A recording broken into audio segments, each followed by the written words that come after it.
Good morning and good afternoon. Welcome to another episode of Before Coffee. It is the Friday news dump.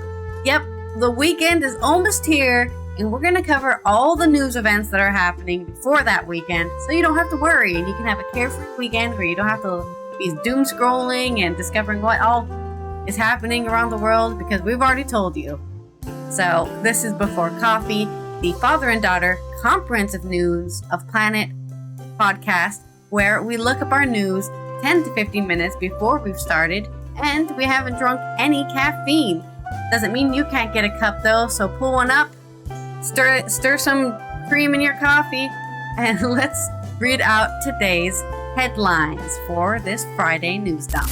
Today on Before Coffee, Romania is compensated by the Netherlands with 5.8 million euros if the stolen pieces from the treasure are not found. The Drenthe Museum will not pay anything. And Shohei Otani's ex-interpreter is sentenced to 5 years in prison for his sports betting case. And we're going to try to update the monster egg heist. Baltic nations count final hours to ending electricity ties to Russia. And the NFL's ironically named New Orleans Saints help the Catholic Church protect sexual predators. Speaking of sexual predators, degrading or empowering? Kanye West and the dark side of the Bianca Censori Grammy dress controversy. And it's National Periodic Day, so it's elementary to all of us to stay tuned for Before Coffee on February 27th, 2025.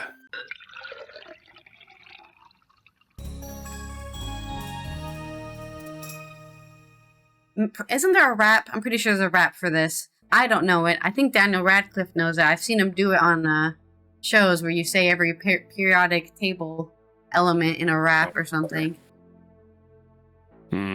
But, I guess maybe I'll do that at the end of the show. I'll just read the whole thing at the end of the show. Well, you're sleep deprived, so it ought to be interesting. Yeah. All right, let's go with my first news story, which is kind of an update to a previous event, which we haven't talked about at all. But a couple of artifacts were stolen from the Drenthe Museum in the Netherlands, and those artifacts actually belonged to Romania. They were a gold bracelet and a gold helmet, like full gold. I think completely made out of gold, which, perfect thing to steal because you can melt it down and then, make a bunch of money. But because these artifacts were stolen in the Netherlands, they are paying out Romania for the loss of the said artifacts. And the art museum will not have to pay anything. It's all, I guess it's coming out of the state, like taxes. The Romanian state could be compensated after the theft of the Dacian treasure by the Dutch executive itself, not by the insurance company that had concluded that the policy with the Drenthe Museum. The Dutch publication RTV Drenthe writes that the Dutch Ministry of Culture guaranteed 30% of the total value of the policy included by the two museums. As a result, it could bear the payment of damages. Of course, the damages really is losing these valuable artifacts of remaining historical culture, and not really money, right? I don't think anyone's going, oh darn, I was gonna sell those later. But this is on Digi24 by Stefania Apostel. The Ministry of Education, Culture and Science, and thus the Dutch government, guarantees just over 9 million euros. This represents 30% of the total insured value. This means that in the event of theft, loss, or damage, the Netherlands is partially responsible and has to pay. If the helmet and bracelets are not recovered, the Dutch government will have to pay damages of 5.8 million euros. The insurance company that the Drenthe Museum works with is not expected to pay anything, according to data obtained by RTV Drenthe. The only thing that Drenthe Museum has to pay is the franchise, the value of which has not been disclosed. The museum in Assa insured that the golden helmet and the 3 bracelets on loan from Romania for 5.8 million euros. The entire collection of the 673 objects is insured for over 30 million euros. Romania treasures are recovered damaged. The government will also pay those costs. The government shares a cost of damage or theft means that museums have to pay less for insurance, allowing them to put on more affordable exhibitions. In the case of the Drenthe Museum, it saved between 25 to 30% on premiums for this exhibition, according to the broadcaster. Because the insured value of the 4 stolen objects is less than 9 million euros guaranteed by the Netherlands, the Drenthe Museum's insurance does not have to intervene. The Prime Minister's control body report revealed a series of problems in the management and security of national heritage assets. The Dacian bracelets and the helmet from Fotofenisti had not been evaluated in recent years, although the law requires this. In the absence of evaluations, the state does not know the correct value of the property. According to the report, the Dacian bracelets had not been evaluated for more than 12 years, and the helmet for over 14 years, although the History Museum was required to conduct these checks every 10 years, precisely to establish the correct value of these objects. Moreover, the collaboration contract between the History Museum and the Drenthe Museum allegedly lacked the opinion of the board of directors, which is mandatory in this case. According to the data obtained so far, the museums in the Netherlands reported that there was no 24/7 human guard, but neither did the History Museum in the country request, in response, this measure being introduced for additional protection of the artifacts. Yeah, so they didn't request there to be a 24/7 guard, so they just didn't put one there. It's like, we don't have to hire anybody. They didn't even ask us to. I'm pretty sure I guess they're not paying any of it, so they don't care. But maybe that's why. They're like, if somebody steals this, we don't have to pay it. The government will have to, because I must have been a guarantee at this point. I'm not sure. In this context, the conclusions were sent to the prosecutor's office attached to the High Court of Cassation and Justice to decide what measures would be taken further. At the same time, Minister of Culture Natalia Intotero announced that in the coming days she will come up with a new proposal for the interim management of the History Museum of Romania. Police have arrested 3 suspects in connection with the Drenthe Museum robbery, while the 4th is still at large. Authorities are conducting a far-wide-ranging investigation, mobilizing dozens of detectives and specialists and giving top priority to recovering the stolen Romanian treasures. In an unusual move, police have released the photos and identities of the 2 suspects in custody, hoping that this will lead to a recovery of the artifacts. So far, however, this strategy has not yet yielded results. According to the official statements, the decisions to release the images was made because the suspect refused to reveal the location of the stolen heritage objects.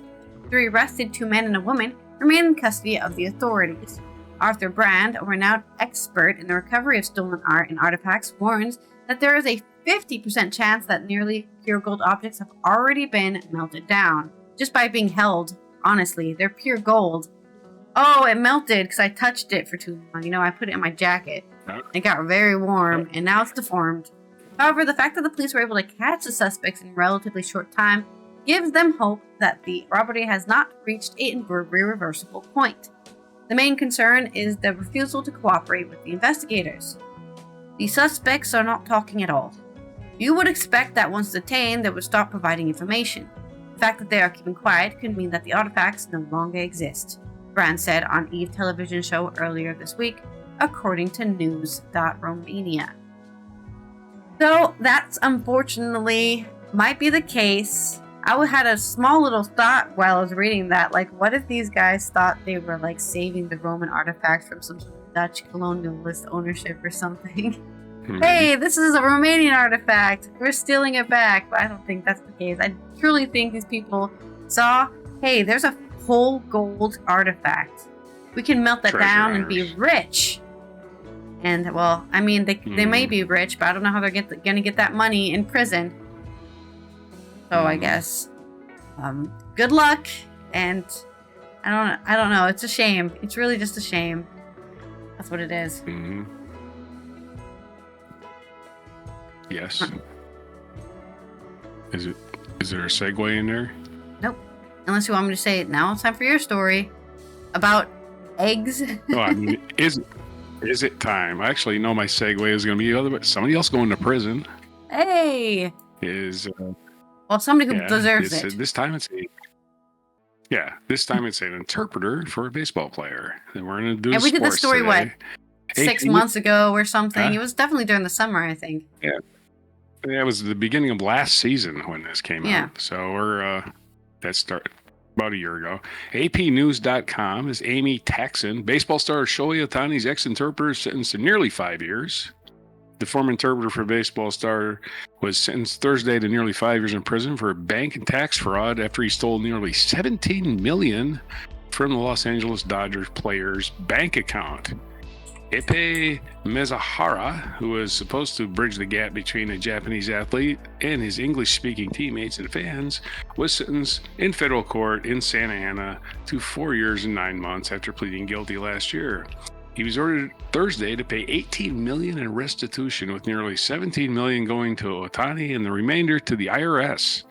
He was also sentenced to 3 years supervised release on top of the prison sentence and ordered to surrender to authorities by March 24th. The magnitude of the theft, $17 million, in my view, is shockingly high. U.S. District Judge John Holcomb said upon his issuing the sentence. Holcomb said most people don't make that much money in their lifetime. I hope that Mr. Mizahara will be able to repay that sum, Holcomb said. That remains to be seen. Well, yeah, he's going to prison for 5 years. How's he going to get raised $17 million? And when he gets out, what's he going to do? I don't know. Become a gambling consultant. How about that? Yeah. Anyway, Mizahara. Maybe he can go to Gambling Anonymous and help other people not fall into his same problems. I don't think that pays $17 million. I don't think that pays anything. I'm talking about for a living. Yeah. Mizahara addressed the court and apologized to Otani, the Los Angeles Dodgers, the government, and his family. I'm truly, deeply sorry for what I have done, Mizahara said. I am prepared to be punished for it. Mizahara has acknowledged using the money to cover his growing gambling bets and debts with an illegal bookmaker, in addition to $325,000 worth of baseball cards and his own dental bills. His attorney declined to comment after the hearing. Acting U.S. Attorney Joseph T. McNally told reporters outside court that Mizahara took advantage of Otani's vulnerability as a non-English speaker trying to navigate the world of celebrity baseball, a high-profile example of something that is all too common. He emphasized that Otani was a victim. Mizahara lied, he cheated, and he stole. His behavior was shameless, McNally said. Mizahara's attorney, Michael Friedman, had asked for a sentence of 1.5 years. During the sentencing hearing, he was asked the judge to consider his client's gambling addiction and was challenged by his connection to a bookie willing to credit him large sums of money because of who he worked for. He was exposed to a world in which he was given a unique and unlimited credit run up to these kinds of numbers, Friedman said. Federal prosecutor Jeff Mitchell said the amount stolen by Mizahara amounted to half of what Otani earned from the Los Angeles Dodgers when he pitched for them, and the damage went even further. The Los Angeles Angels. He now plays for the Dodgers. Okay. That was confusing to me. There's 2 Los Angeles teams. The most significant harm to Mr. Otani is reputational damage, which may never be fully repaired. The case affected arguably the most famous baseball player and stoked an international media frenzy. It stemmed from a broader probe into legal sports bookmaking organizations in Southern California and the laundering of proceeds through casinos in Las Vegas. So there's your update on the guy who was stealing from a guy who's making Otani's new contract, the Dodgers, he's making hundreds of millions. So he's not hurting. I don't think he's ever gonna see that $17 million that was stolen from him. And I don't know if he really needs it. But again, the guy in jail is not gonna make $17 million anytime soon. No. And we're gonna update the egg heist. We got no update on the egg heist. We're gonna talk about it. This is from AP News also. The heist of 100,000 eggs in Pennsylvania becomes a whodunit police have yet to crack. I just had to read that headline. That's exactly what I'm talking about. Exactly. The heist of 100,000 eggs from the back of a trailer in Pennsylvania has become a whodunit that police have yet to crack. I just read that. 4 days later, after the theft, the law enforcement say could be tied to the sky-high cost of eggs. No shit. No leads have come in. Trooper First Class Megan Fraser, a spokesman for the Pennsylvania State Police, said Wednesday, we're relying on leads from people from the community, so we're hoping that somebody knows something and they'll call us and give us some tips. Police are also following up with any possible witnesses and looking into surveillance footage that could help them identify the perpetrator as they race to solve the mystery. Yeah, get to them eggs before they spoil. In my career, I've never heard of 100,000 eggs being stolen. That's definitely unique, said Fraser, as I'm doing an old man's voice for a woman for some reason, who has a dozen years on the job. Bird flu is forcing farmers to slaughter millions of chickens a month, pushing the U.S. egg prices to more than double their costs in the summer of 23, and it appears there may be no relief in sight with Easter approaching. Don't forget Easter. Got to fill up them, time to get them chocolate eggs. I don't know. The average price per dozen eggs nationwide is hit 4.15 in December, the good old days of December, because they're up to 8. I don't know why. That is not as high as the 4.82 record set 2 years ago, but the Agriculture Department predicts egg prices are going to soar another 20% this year. I don't know. I was at the store the other day. There's $7 a dozen here, so I don't know where the rest of the country stands, but $7 a dozen eggs, I'm giving up eggs. 200,000 eggs were snatched from the back of Pete and Jerry's Organics distribution trailer on Saturday around 8:40 p.m. Yeah, Pete and Jerry. Do you know them? No, I don't know. It's Jerry with a G. Jerry oh, with a really? G, not Jerry with a G. Nobody likes that guy. Yeah, he's a piece of shit. Anyway, I'm just kidding. No, we don't even know. We have no idea. Anyway, they were stolen at 8:40 p.m. from Pete and Jerry's in Atrium Township, according to police. They were worth about $40,000, which means this crime is a felony, Fraser said. Well, no shit, it's a felony. That's like saying it's a crime, right? Pete and Jerry's Organics LLC said in a statement that the company is working with law enforcement to investigate the theft. It's probably just somebody trying to feed their family of 40,000. We take this matter seriously and are committed to resolving it as quickly as possible. Of course, he's taking it seriously. I love how we're the police. We're taking this seriously. No shit. That's what you're paid for, to solve crimes. Arrest people, Get out there and freaking get on the case. There's your egg story. Back to you.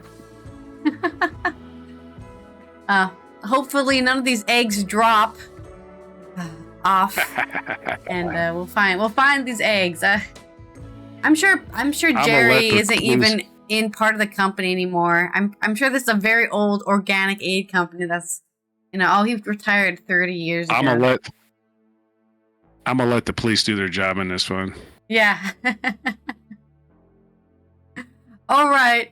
Let's go on to our next story. The pun of the day. The pun of the day. Yeah, pun of the day.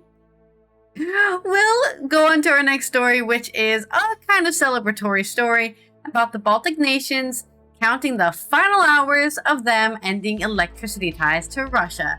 This is from Liudas Dapkus, coming out of Lithuania on AP News. Nearly 3.5 decades after leaving the Soviet Union, the Baltic countries in Estonia, Latvia, and Lithuania this weekend will flip a switch to end electricity grid connections to neighboring Russia and Belarus and turn to their European Union allies. The severing of the electricity ties to oil and gas-rich Russia is steeped in geopolitical and symbolic significance. Work toward it is sped up after Russian President Vladimir Putin ordered his troops to invade Ukraine 3 years ago, battering Moscow's EU relations. God, 3 years. They're about to come up on the anniversary, sadly. This is physical disconnection from the last remaining element of our reliance on the Russian and Belarusian energy system, Lithuanian President Gitanas Nausėda told the Associated Press in a recent interview. EU Chief Ursula von der Leyen and other dignitaries are expected at a ceremony this Sunday at a specially made 9-meter or 29.5-foot tall clock in downtown Vilnius counts down the final seconds of the Baltic states' electricity ties to Russia. Wow, that's so cute. They made a little clock that's counting down. So, 3 more days. Well, more than 3 days. I guess 4 more days until they're cut off. They didn't really say what time it would be on Sunday. What time is it on Sunday? Are they going to be waiting at like 12 a.m.? We did it! Or is it going to be at like 8 a.m. when most governments actually start running? We did it! It's 8 a.m. on a Sunday. The Baltic countries, which are all NATO members, have often had oh, there goes my phone, have often had chilly ties with Russia since declaring independence from the USSR in 1990, and relations soured further over Russia's full-scale invasion of Ukraine in 2022, because they might be next. They're right there. Oh, did I disconnect from the internet? Oh, I hope I didn't miss too much. I'll read the whole sentence. I don't know when I disconnected. The Baltic countries, which are all NATO members, have often had chilly ties with Russia since declaring independence from the USSR in 1990, and relations soured further over Russia's full-scale invasion in Ukraine in 2022. 16 power lines that used to connect the three Baltic states with Russia and Belarus were dismantled over the years as new grid linking them with the rest of the EU was created, including underwater cables in the Baltic Sea. On Saturday, all remaining transmission lines between them and Russia, Belarus, and Russian Kaliningrad, a Russian exclave wedged between the EU members of Poland and Lithuania and the sea, will be switched off one by one. Then, for 24 hours, the Baltic power system will operate solo in an island operation mode. The next day, the power system is set to merge with the continental European and Nordic grids through several links with Finland, Sweden, and Poland. So they're going to be a little solo for a while, so that you don't want an energy surge, right? You don't want to suddenly cut it off and then put it all back on. So they've got to slowly put it back on Sunday, and then that's when I'm sure when the last power is turned on, they will put that clock will go to, I guess, 0, and they'll be like, we did it! Kaliningrad region, which has no land ties to mainland Russia, already relies on its own power generation, according to Litgrid, Lithuania's electricity transmission system operator. Kremlin spokesman Dmitry Peskov said that the disconnecting plan was announced in advance by the Baltic countries, and the Russian energy sector had taken preparatory steps to ensure smooth operation on its side. Those plans are announced a long time ago, and they required certain actions by our and the electric companies, Peskov told reporters. We have taken all necessary measures to ensure reliable and uninterrupted operation of our unified energy system. The three Baltic countries, which together share a 1,633 kilometer or 1,015 mile long border with Russia and Belarus, officially informed Moscow and Minsk of the disconnection plan in July. The national transmission system operators credited 1.2 billion euros or $1.25 billion in EU and other support to help the countries synchronize with the continental European synchronous area. Lithuania has done a lot in the last 30 years to disconnect, to become independent. Now, Seda said, 3 years ago, we stopped buying any kind of energy sources from Russia. It was our response to the war in Ukraine. Despite the advance notice, the Baltic nations are still on watch for possible response from their former Soviet partners. The risk of cyber attacks remains substantial, Litgrid said last week, adding the continued vigilance, collaboration, and defensive steps plus cybersecurity measures are needed to effectively mitigate potential threats. Latvian Prime Minister Evika Siliņa warned yesterday on the 6th of February, on Wednesday, the 5th of February, of possible provocations, but said Latvia were well prepared and services including the armed forces and National Guard were stepping up their vigilance and security measures. Clearly, there are risks. We understand that very well, but the risks are identified and that is the contingency plan in case these risks materialize, Siliņa said. After the disconnection plans were announced, propaganda campaigns cropped up on social media and in printed leaflets in city streets that issued fake news warnings about blackouts, severe energy shortages, and sky-high energy bills for consumers. Wow, somebody cares. Somebody out there cares because they're having a whole propaganda campaign. I was wondering if they were going to have worries about energy shortages, but that's why they're probably doing it on the weekend, maybe. Most businesses are, or maybe they're doing, I don't know what the time they're doing it. They just said 1 by 1. They could be doing it 1 a.m. on the Saturday, I don't know what time they're actually doing it, but I would do it then, I guess. So less people have a disrupted life, right? You turn it off all at 1 a.m., 2 a.m., 3 a.m., 4 a.m., maybe at 6 a.m., you're still turning it off, and then you're switching over to solo mode, which I'm assuming, already have enough energy.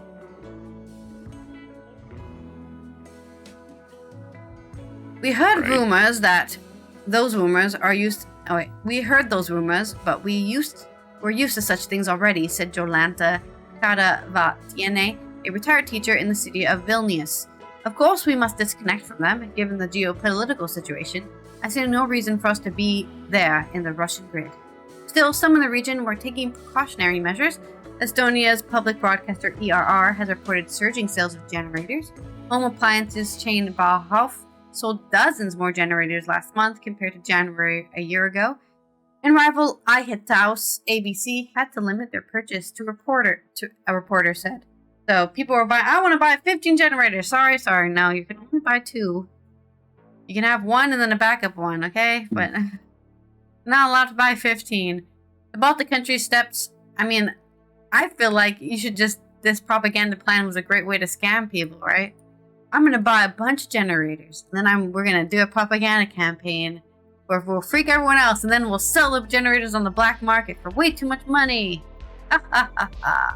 Baltic countries stepped towards energy independence have been decades in the making. In 2003, prior to joining the EU, Lithuania decided to shut down the Soviet-built Ignalina nuclear power plant in response to concerns in Brussels over its safety. It was decommissioned in 2009. Lithuania built an offshore oil terminal in the Baltic Sea in 1999. 7 years later, it became the country's sole crude oil import point after Russia's surprise move to halt the supplies of oil to Lithuania through Russia's vast Druzhba pipeline network.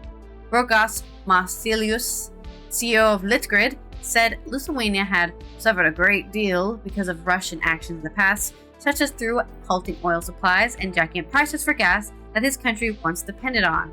He says Lithuania today has much more than we need in terms of electricity capacity from both fossil fuels, but also increasingly solar and wind. Yeah, they're right there.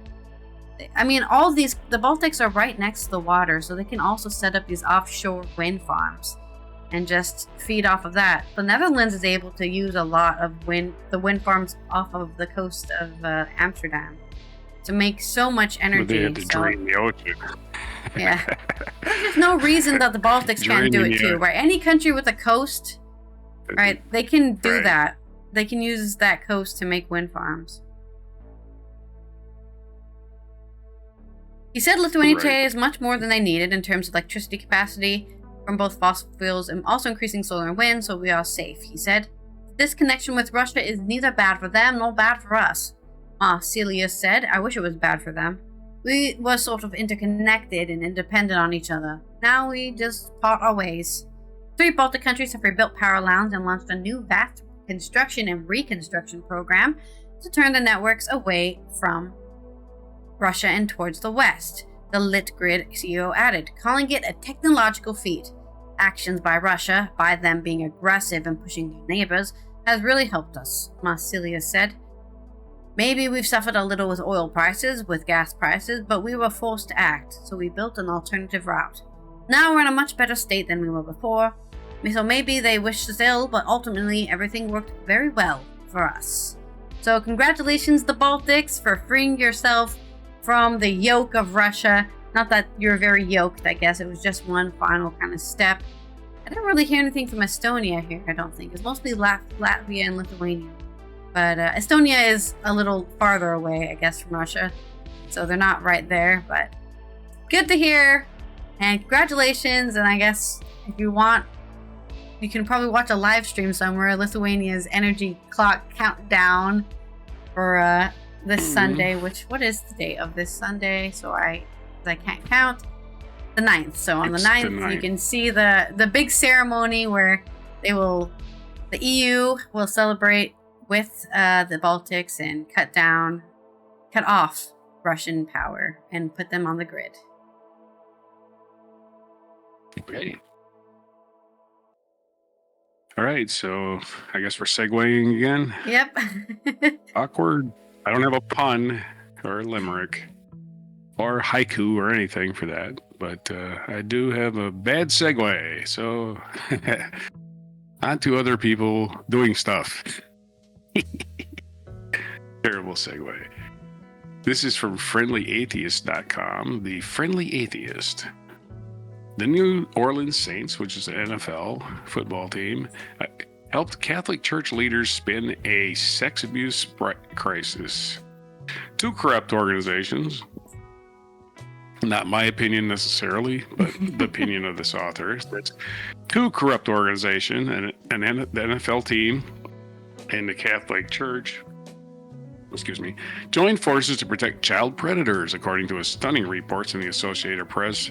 Ramon Antonio Vargas of The Guardian, David Hammer of WWL of Louisiana, and Jenny Vrantis of The New York Times. She's given credit to all the people in this, he or she. I don't even know the author's name. We knew some of this already. Back in 2020, roughly 24 men sued the Archdiocese of New Orleans for allowing George F. Brignac to work for them despite multiple allegations of sexual abuse. Yeah, let's name names here. That's the thing about some of these AP articles. Anonymous people in a shady background are doing stuff. Let's name their fucking names, man. Why are we protecting them? Lord. Come on, man. Anyway, the Archdiocese of New Orleans was protecting George F. Brignac to work for them despite multiple allegations of sexual abuse. The claims stretch back to the mid-1970s, and one allegation involved a little boy who said he was fondled by Brignac at a Christmas Eve party. Even though he was removed from the ministry in 1988, Brignac was allowed to work as a lay minister until 2018. That's 30 years of grabbing little boys. Oh, yeah. Woohoo. That meant he had access to children for decades Terrible. after he was deemed too dangerous to be around them. Wow, I The love church that. knew all of this, too. The church knew all this, too, because they paid the survivors roughly $3 million to settle their legal claims before their details were made public. As the lawsuit worked through the legal system, the plaintiff's lawyers requested a series of documents from the Catholic Church through the process of discovery, and they found out that the church officials received all kinds of help from top officials for ... the New Orleans Saints, including the team's Catholic owner, Gail Benson. 276 documents linked the two organizations. There was also reason to believe that the team's senior vice president of communications, Greg Bensel, was helping the Archdiocese craft this message. And of course, their quarterback for years and years is Drew Brees, who is a big evangelical. I don't know if he's Catholic, but he's big. He's big on religion. I know that. He's big like, oh, God did this for me. And like, yeah, God hates that other team. They're all bums. He wants them to die and lose all the time. Like, God gives a shit about sports. God is up there going, I got $20 on the Lakers tonight. No, God don't give a shit about sports. Why would God care about sports, right? He lets 20,000 children starve to death every day, but he cares about your sports team? You're real. Anyway, at the time, both groups fought to keep these documents from the public eye. Saints attorneys and court papers disputed any suggestions that the team helped the church cover up the crimes, calling such claims outrageous. They further said that the emails exchanged in 2018 and 2019 were intended to be private and should not be fodder for the public. The Archdiocese is also fighting the release of the emails. Attorneys for the men suing the church say multiple Saints personnel, including Senior Vice President of Communications Greg Benzel, used team email to advise church officials on messaging and how to soften the impact of the Archdiocese release of lists of clergy members credibly accused of sexual abuse. It was bad enough that the Catholic Church was focused on making itself look good in the face of widespread sexual abuse. It was even worse that people were willing to give them advice. Anyone who thinks that the church's biggest problem is its image, not the policies that fuel the rampant child abuse, should at the very least be publicly shamed. And now at long last we know that what was in those exchanges. They include 300 emails among more than 700 pages, according to The Guardian, and hundreds of internal emails between the NFL team and the church leaders, including Archbishop Gregory Aymond, show how vital the Saints' advice was to sinners. They're like the play on words. The Benz Foundation has given tens of millions of dollars to the Archdiocese and other Catholic causes along the way. Eamon has flown on the owner's private jet and become almost part of the team, frequently celebrating pre-game masses. When the clergy abuse allegations came to a head, Benson worked his contacts in the local media to help shape the story. He had friendly email exchange with the Times-Picayune columnist who praised the Archbishop for releasing the clergy list. He also asked the newspaper's leadership to keep the communications confidential, not for publication to share with others. His emails revealed that the Advocate, after Eamon privately complained to the publisher, removed a notice from one online article that had called for clergy abuse victims to reach out. Whoa. It wasn't just advice either. The Saints executives got an advanced copy of the list of the clergy members who were accused of sexual abuse before it was made public in 2018 and helped take certain people off the list. Whoa. Team President Dennis Lucia created a list of questions for an Eamon to answer before he appeared in public, helping him prepare for the backlash that would inevitably ensue once the list of Catholic predators was made public. At least one lawmaker had the right reaction to all of this. This is disgusting, said State Rep Mandy Laundrie, Democrat of New Orleans. As a New Orleans resident, taxpayer Catholic, it doesn't make any sense to me why saints would go to all these lengths to protect grown men who raped children. All of them should have just been horrified at these allegations. Meanwhile, the Saints executives, far from apologizing, are blaming reporters. You see, if you wouldn't have reported on this, it would have never happened.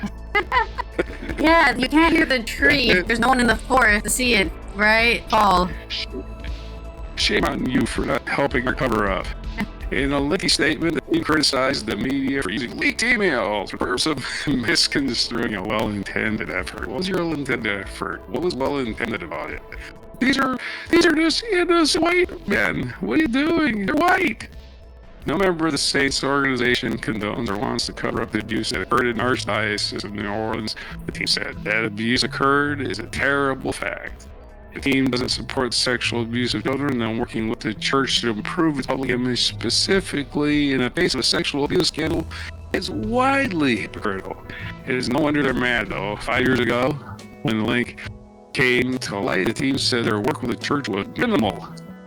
Owner Benson flat out denied that her team had any input regarding the list of predators. They maintained that lie this week. What's even more disturbing is the church didn't just get help from an NFL team. They also had input from other government officials, including federal judge appointed by George W. Bush. U.S. District Court Judge Jay Zaney, who was copied by the Saints on public relations efforts, cheered Benson on from his personal email account, thanking the team spokesman for the wonderful advice, and newspaper editors similarly thanked Benson for getting involved. So newspaper editors are like, oh yeah, we're glad we covered this up. That's what they're expecting reporters to do. Aren't you fans of the team? What about the team? What about our rich coffer? We gotta fill up our coffers every Sunday with donations. That's gonna hurt us. Not thinking about the children. Never thinking about the children. Anyway, you had another point. So he wrote, a fellow Catholic wrote in another email. Zaney, a fellow Catholic, wrote in another email to Benson, praising a lengthy note the Saints spokesman sent to local newspaper editors. By his example and leadership, Archbishop Eamon, our shepherd, will continue to lead our church in the right direction, helping us to learn and rebuild from the mistakes of the past. Of course, the mistakes of the past, again, is the leak, not the molestation. It's the leak. Zaney later struck down a Louisiana law vigorously opposed by that church that would have allowed victims to bring civil claims, irrespective of how long ago the alleged sexual abuse took place. He declined to comment. A group of powerful wealthy people use their resources. What this boils down to is a group of powerful wealthy people use their resources to protect their church from the fallout over sexual abuse. Child sex abuse. That's what this is all about. Eamon, by the way, referred to one of the reporters as Satan. The reporter is the one that's evil, right? The reporter. Yeah. We know that because of a text message to a third party that was obtained by a writer. So you have a bishop who equates people trying to report facts to Satan. If you ever wonder how the Catholic Church can get away with so much abuse for so long, this is why. They have powerful friends eager to help them shield their crimes. That's why wealthy Catholics heard about the child abuse committed by the church officials and immediately wondered how they could help the abusers. And now this team is propped up the church will be the host of the Super Bowl this weekend. So if I was you, I would ignore the Super Bowl. It's boring. Watch halftime show, watch commercials, but I'm pretty much through with thinking that NFL is even on the up and up even when it comes with the results of these games. And I'm with all people. I think they help the Kansas City Chiefs win. I don't know what the reason is. Maybe the refs like them. I have no idea. Maybe gamblers are involved. The Kansas City Chiefs keep winning game by one score. And in every game, you can call about 5 plays. You go, what? What was the call on that play? And every week, they're not winning. They're not blowing teams up, by the way. So they do need the help from the refs. They do need it, and they get it. For the last two seasons, they've won every close game. Every close game. Anyway, that's just another sidebar. And the NFL thinks it has an image problem. Well, when you're helping protect child molesters, there you go. There's your image problem. Back to you. It's not a mystery. It's not a mystery at all. I sent you a film clip. Hey, mic drop. Okay. I received it. Alright, let's go on to our culture news segment, which is about the stunt that happened last weekend, which I haven't been talking about, but I will talk about now because it's actually a very important question people need to ask about that stunt. And that is the stunt that Bianca Censori showed up to the Grammys, basically full on naked. She was wearing a mesh dress that was completely see-through, and I think she was wearing I'm not sure, maybe this has been an altered photo. I haven't really found a full photo of the dress because depending on which news source you use, they can be very prudish or they can be what I think the warning was like, sorry for the graphic material, like seeing a woman's naked body is graphic. I don't get that, but that's what they were warning, graphic images. Anyways, the question David here on Your Culture is asking, is this degrading or is it empowering? Because Bianca didn't do this by herself. Kanye West was there the whole time, watching her like some sort of, I don't know, like a bodyguard or like some sort of abuser. Warning: this article contains nudity. Why are we so many concerned about Bianca Censori and speculate that Kanye West uses clothing to control women in his life? The Grammys took place last Sunday, but Kendrick Lamar's massive Drake-ending sweep and Beyonce's Album of the Year win have been overshadowed by Kanye West and his wife Bianca Censori's red carpet fashion stunt. The musical achievement-quashing moment happened when a stone-faced and fully clothed Ye loomed over the 30-year-old Australian model as she dropped her large fur coat and revealed a skin-tight, see-through outfit, essentially exposing her entire naked body. Literally nothing was left to the imagination. The internet went wild.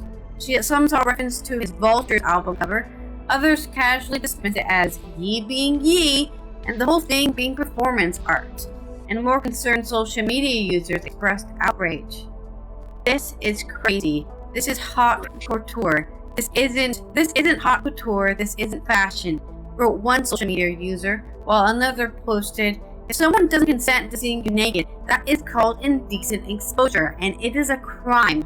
I never consented to see this woman naked, and I'm sure a lot of their children watching didn't either. This is really disturbing. First, as a nudist myself, I don't understand why we're being angry at this, but I understand there's some people out there that I guess don't want the children to see naked bodies, ever. Burn her, she's a witch. Yeah, I don't know. And honestly, as I'm looking at it, I don't see, it's not like she's spreading her legs and showing me her vagina. Like, that would be, wow, that's wild that you're doing that in public, you know? That would be pretty, but all you really see is her nipples and her ass.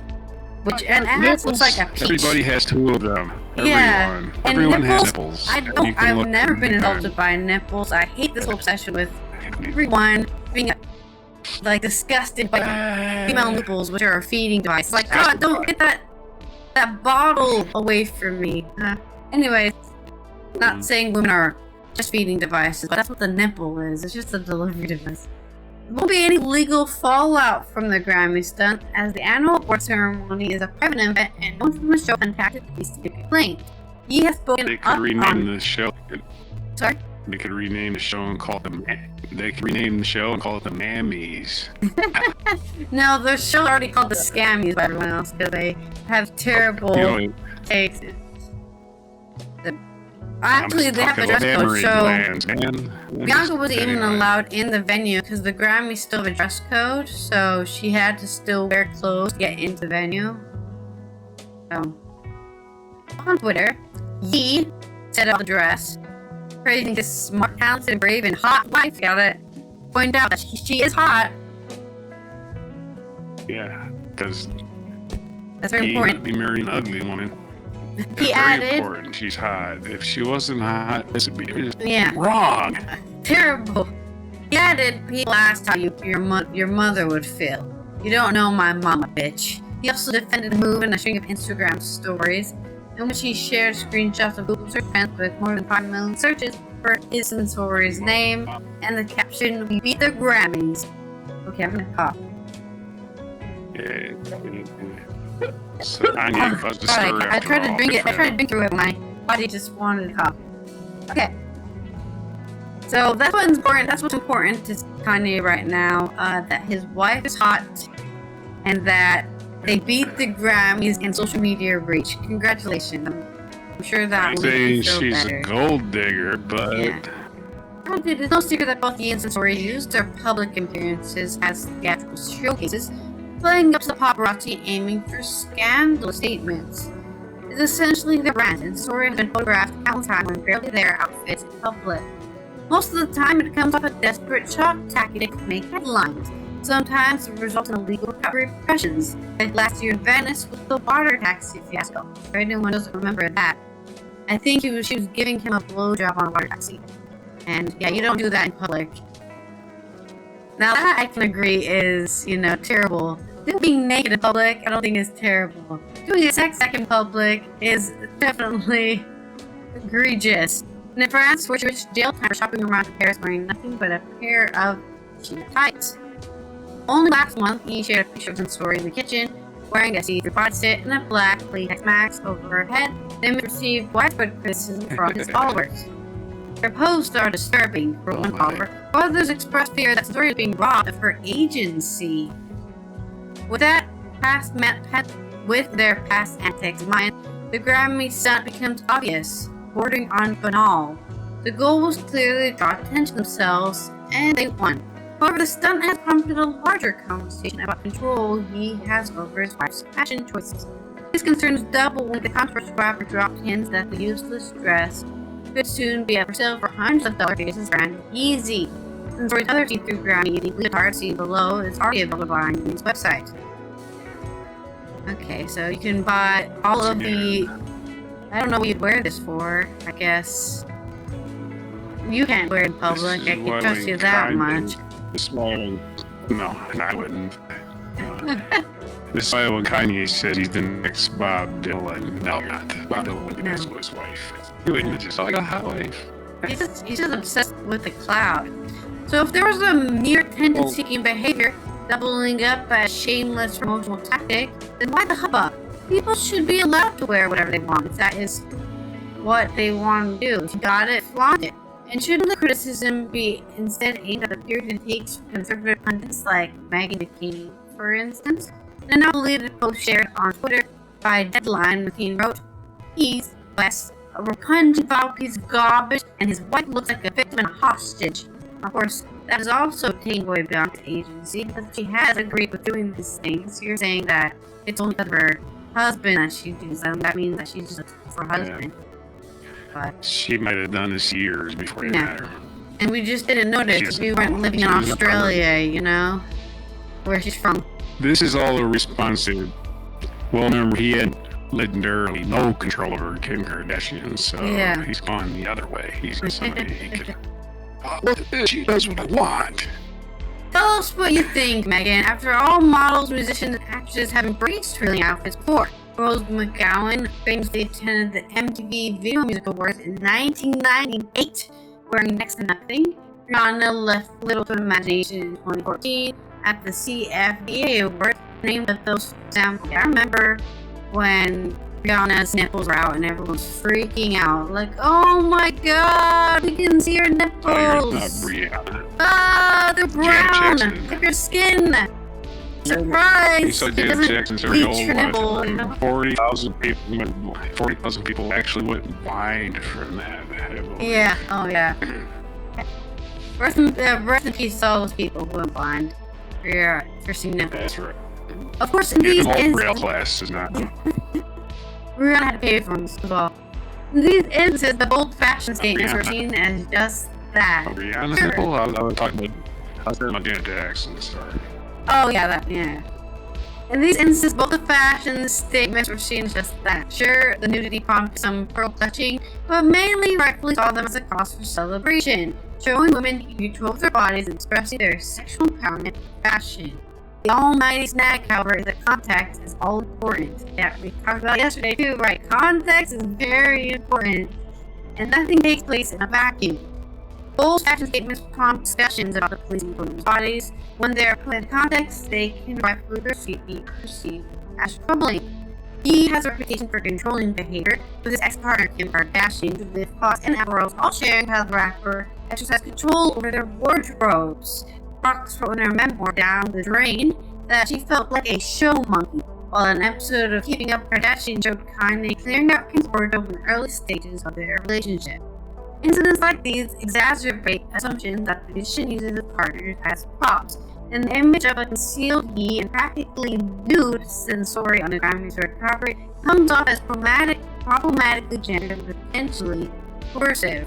There has been some rumors on social media that Ye had to force her to take off her jacket. Right? She wasn't just walking straight out nude. Right? She was wearing a jacket, and then from some people's experience of the interaction, to them it looked like he was coercing her, right? Come on, do it, take it off, do it now, or else, something. Nobody really knows what he was saying, but the body language, right, seemed very aggressive, like he was forcing her to take the jacket off, even though, what did he force her to also put it on? We don't know what's happening behind those doors, and unfortunately, we probably can't even ask her because she's probably always, with Kanye West, right? They're all together. She's never solo, so you can ask her, hey, are you being coerced? Or maybe they do. Maybe the paparazzi are following her around when she goes shopping, going, are you being coerced? Are you being sexually abused? Whether it's anti-Semitism, the alleged degrading treatment of employees, or the sexual harassment of his former personal assistant, as well as being sued for allegedly choking a model and subjecting her to pornographic gagging, he is problematic to see at the very least. With this in mind, it should come as no surprise that since his naked dress comes up with an attention-shifting tactic. Essentially, the once called canceled figure dominates headlines again by using his partner's body while being reaffirming some sort of alpha male identity. While all people can do is speculate on the pair's attention-craving behavior, and the potential dark behind the vile Grammy carpet moment also came as convicted felon Trump is still in their second term of presidency, with discriminatory gender politics at the heart of his policies. Again, context matters. At the end of the day, whether or not you subscribe to the rapper averting his potentially toxic power origin story, or the latter needed to be saved, one thing is clear. He is certainly exerting his dominance over the headlines. But I really wanted to focus on this particularly, the whole idea that there might be a woman that is, in a terrible situation. We're kind of just watching it, right? And this has happened many times, especially in the 90s with the 2020 hindsight that we have, right? People who we didn't know at the time were getting sexually abused by maybe their partner or the industry itself. And why'd you do that stunt? She didn't do that stunt. They said, hey, go do this, or we're gonna not sign you up and blacklist you. And stuff like this would happen all the time. At least in the 90s when I was alive, so that's all. I'm sure it was happening way before the 90s, probably the 40s. But these things are always happening, so it's always worrying. It's happening or it's not happening. We don't know, and we can't know because she doesn't have a voice. We can't ask her. Does she have any friends? Is there somebody she talks to with her mom? anyone. Well, she's a model. She's used to just being pretty and not talking, right? Yeah, I mean, it's easy. That's what I'm saying, though. It's easy to go into stereotypes. Oh, she's a model. Of course she's like that. She's hot. Of course she's gonna flaunt it, you know? Blah, blah, blah. You don't, like I said, the primary focus for me on this story is where is her voice? What does she say? I want to know what she's thinking. Anything. If she just said, yeah, I agreed with that. Well, I would, you know, the worry would be She's gone. actually a bot. She's new. But again, there's always going to be, with this kind of relationship, there's been people saying that Kanye is an admitted porn addict. Alright? He's admitted that he has a porn addiction. And there is some people saying because of this admitted porn addiction, that he can't see women as not sexual gratifying objects. So even his wife is something that can gratify him, some sort of a great degradation fetish, right? Watching her get degraded in public. I'm just saying what people are saying. Kanye must have some benefit, so I don't know. Yeah, I don't know either. Like I said, that's a story. Everyone can have an opinion on that. Share below your opinion on it, but I'm worried is all I'm saying. Yeah, it's Kanye disease, whatever it is. I'm so special. Mental illness. I'm special. He's always telling us how special he is and declaring that his opinion is better than ours. Don't forget that. Yeah. Okay, this thing has to be done. Yep. Alright then.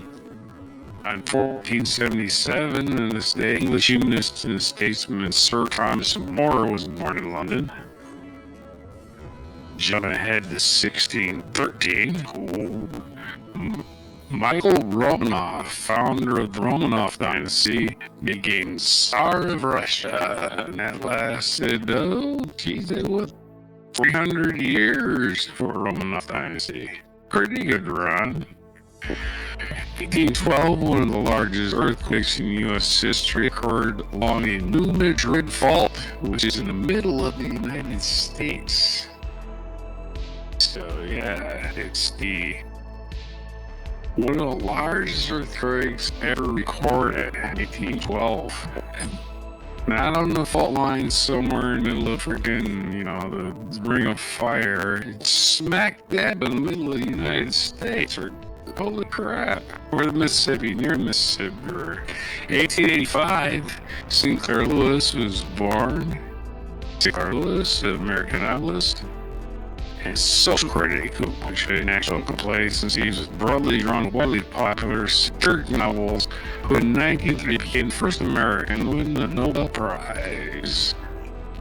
1940, the animated film Pinocchio had its world premiere and became one of Disney's most beloved classics, known for its big animation and compelling story. And it's supposed to be a moral tale about lying that apparently the United States does not know anymore. Because lying is a thing that just people admire now. You just lie away until it becomes the truth. What a place. 1966, Chris Rock was born. So happy birthday, Chris Rock. And hopefully nobody slapped him today like the doctor slapped him on the behind that day. And like his good friend Will Smith slapped him on stage. Yep. At the Oscars. So, Chris Rock still making jokes, still making funny guy. 1974, Grenada gains independence from the United Kingdom. 1974, but that didn't stop Margaret Thatcher from going there to kick Argentina off the island. Anyway, back in 86 or whatever it was, or 80, it was early 80s, I think it was 82. So Grenada, even though it was independent, Argentina actually said, that's ours. You can't declare independence, it was never yours to begin with. And they had a little tiny war, the Falkland Islands War, I think it was called. Grenada or Falkland Islands, one of them. I forget the history of it. Yeah, back to my story now. I screwed up history. That's accurate, by the way. In 1986, in the wake of political unrest, Haitian President Jean-Claude Duvalier fled his country with the U.S. assistance for France. Yeah, I think I missed the Falkland Islands out with Bermuda. It was the Falklands. It's one of the British possessions that they had to give up. In 1999, Abdullah II became Jordan after the death of his father, Hussein. In 2013, Mississippi, we reported on this before. In 2013, only 12 years ago, Mississippi became the last U.S. state to officially abolish slavery. It had ratified the 13th Amendment in 1995, which is way too late, by the way, but failed to submit the necessary paperwork. We're just not going to do the paperwork. Whatever. Well, finally, abolish slavery. Way to go, Mississippi. Way to keep on top of things. So you had, the 13th Amendment was what, 1865? You had 130 years to ratify it. You finally did it, and you waited another 18 years to send in the paperwork. Brilliant. Really on top of it. Mississippi, where nothing is done. That's just the state motto. 2015, American collegiate basketball coach Dean Smith died. He recorded 879 career victories, making one of the most successful men's collegiate basketball coaches. 2019, Frank Robinson passed away. He was the first black manager in Major League Baseball. He had degree to this day. And 2019, he was also a Hall of Fame player. He wasn't just a manager. He wasn't really that successful as a manager. He was a little bit more successful as a player. 2023, LeBron James became the all-time high-scoring NBA passing career bars record of 38,387 points. But it was a different game than the rules of basketball. Did not include a three-pointer. Not that Kareem would be launching three-pointers off the area and took one. And our featured in the British days in 1964, the Beatles got here. The musical British invasion began. The Beatles in New York City. This day in 1964, the screaming mobs of girls. And 2 months later, the Beatlemania stormed America. The performance on the television show was watched by 73 million viewers as we rubbed our eyes and woke up for the Kennedy assassination. That's the way historians frame it. It was all the darkness of Kennedy being assassinated. The Beatles brought us out of it, as they say. Charles Dickens, British novelist, was born on this day. It's his birthday. He was born in 1812, the same day as the Newton earthquake. Coincidence? I think Charles Dickens' arrival caused that earthquake. That's not my theory. Anyway, February 7, 1812. Portsmouth, England. He only lived to be 58. June 9, 1870, in Sheffield, England. So, famous as he was, 58 years. All coal dust. Other birthdays today. Alejandro Jodorowsky, French filmmaker, born in 1929. It's Garth Brooks' birthday, American singer, country singer, born in 1962. Brooks turned in 63. Steve Nash, Canadian baseball player, birthday today, along with Chris Rock. Steve Nash, born in 1974. What day is it today? It is National Send a Card to a Friend Day. So if you have a friend, send them a card, or send all your friends a card. It's National Fettuccine Alfredo Day. I think I get used to that. Let me step on the way home. This is Friday. Just go, I'm going to get you some fettuccine. It's National Wear Red Day, which I'm not wearing red. Are you wearing red? I kind of have red on the dress. I'll put some on later. I'm not wearing red today. I didn't put anything on. And it's National Bubblegum Day and National Periodic Table Day. So, National Bubblegum is pretty cool. So, some bubblegum and some fettuccine at the same time. Not a good plan. But those are days, that's history, and everything else from February 7th, 2025 on before Fettuccine Alfredo. Fettuccine. Okay. Well, this has been Allison here from the Netherlands, and Roger, of course, from the U.S., West Coast of the U.S. specifically, as we finish off another week in the year.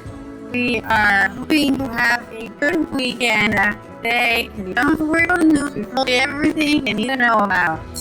And there's no international humanitarian day, but it is the final day of the World Interfaith Harmony Week. So make sure you're still celebrating peace between religions. Don't hate people for their beliefs, whatever their beliefs are. don't try to kill each other for it, okay? Maybe you can hate them, you can disagree with them, you can think they're shitty people, but don't cause death, I guess. Try to have harmony. And that includes people who think that other religions are like terrible and need to get destroyed, you know. Harmony. Harmony is the key word here. By the way, we will see you on our next Mocking Fun Day episode. We'll cover all the news that you might have missed over the weekend. So make sure you subscribe, turn on the notification bell, and I guess wear some bread today. Here is our mic drop moment.